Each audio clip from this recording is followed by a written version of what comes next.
Assalamualaikum warahmatullahi wabarakatuh. Saya Famela Putri Santoso dari Keperawatan Anestesiologi dengan NIM 211100036. Di sini saya akan memaparkan askan pada anak dengan diagnosa labiopalastitis di Rumah Sakit Daerah Gunung Jati, Cirebon. Untuk definisinya yaitu labiopalastitis merupakan kongenital anomali yang berupa adanya kelainan bentuk pada struktur wajah. Palastosis adalah adanya celah pada garis tengah palato yang disebabkan oleh kegagalan penyatuan susunan palato pada masa kehamilan 7-12 minggu. Bibir sumbing adalah malformasi yang disebabkan oleh gagalnya prospectus nasal median dan maxillaris untuk menyatu selama perkembangan embrio. Untuk tanda gejala dan pemeriksaan penunjang.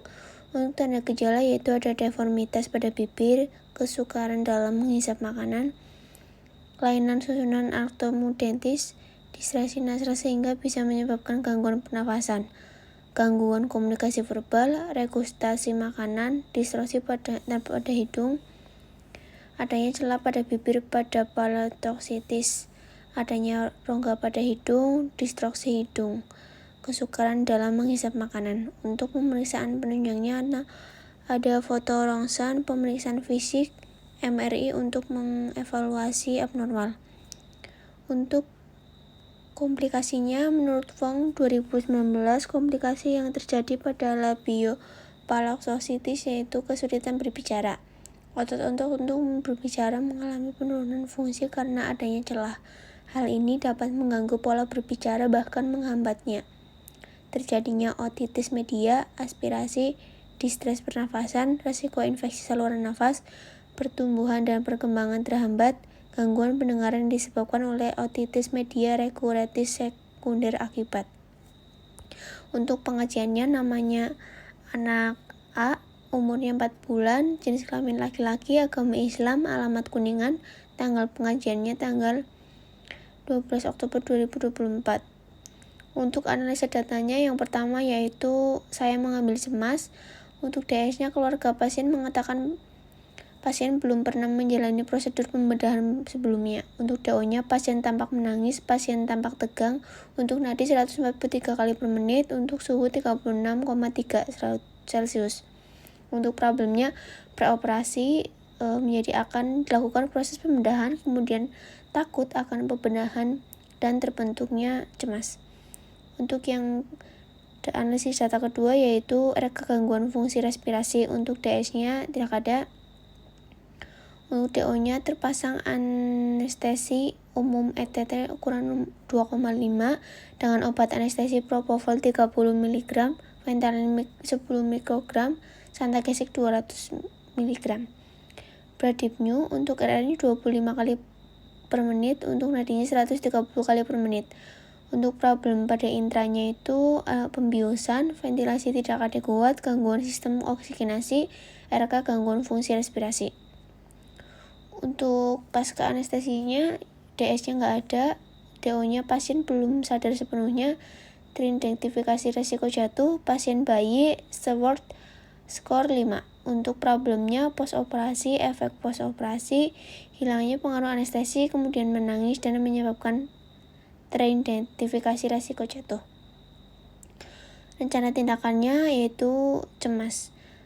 Yang pertama pada setelah dilakukan askan selama fase pre-anestesi, cemas hilang atau berkurang dengan indikator 1. Tidak terjadi diaforetis, keringat dingin, tekanan darah dalam batas normal, frekuensi nafas dalam batas normal, tidak terjadi gelisah.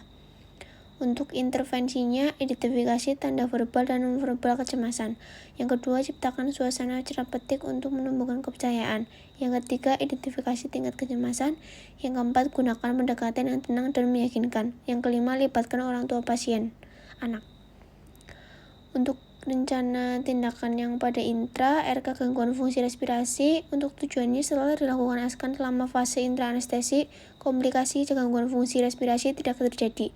Dengan indikator pasien tampak tidak sesak, frekuensi napas normal, pola napas teratur, saturasi oksigen 95-100%.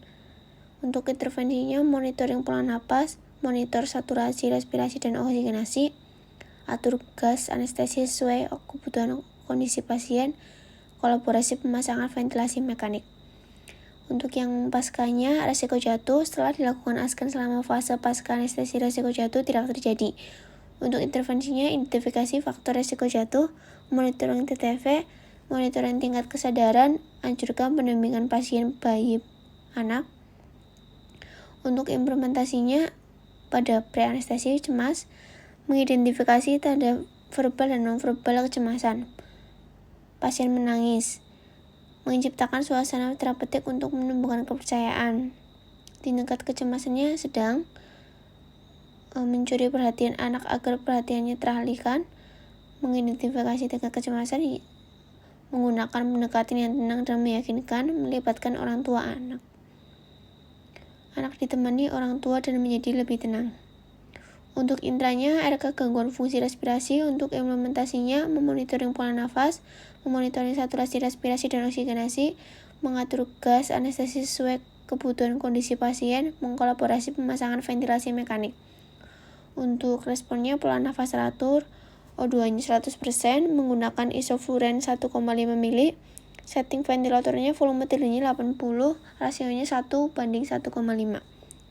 Untuk posnya, resiko jatuh, mengidentifikasi faktor resiko jatuh, monitoring TTV, monitoring tingkat kesadaran, mengajarkan pendampingan pasien bayi, mengidentifikasi riwayat dan induksi penggunaan sedasi. Untuk responnya, pasien usia 4 bulan, berat yang tinggi, pasien bayi didampingi oleh kedua orang tuanya, penggunaan sedasi. Untuk catatan perkembangannya, pada cemas yaitu S-nya dekada, O-nya pasien masih menangis tetapi lebih terkontrol. Untuk A-nya masalah teratasi sebagian, untuk P-nya intervensi dilanjutkan. Untuk RK gangguan fungsi respirasi, untuk S-nya kosong, untuk 0 O-nya nadi 115 kali per menit, SpO2-nya 100 dengan vasalin 150 2,5 mili. Untuk A-nya masalah teratasi, P-nya intervensi dihentikan. Untuk resiko jatuh, S-nya kosong, O-nya pasien terkontrol, Citril terpasang. Untuk A-nya masalah teratasi, untuk P-nya intervensi dihentikan. Untuk S-nya, situationnya saya melaporkan kondisi pasien anak A 4 bulan, dan diagnosisnya labiopalarsositis, nadinya 120 kali per menit, RR-nya 24 kali per menit, suhunya 36,3 Celcius. Untuk background-nya, pasien masuk RS pada tanggal 11 Oktober dengan diagnosa labiopalarsositis, dilakukan tindakan labioplasti dengan general anestesi operasi selama berjalan kurang lebih 2 jam. Untuk analisisnya, Seward Score 5, masalah intra-anestesinya teratasi.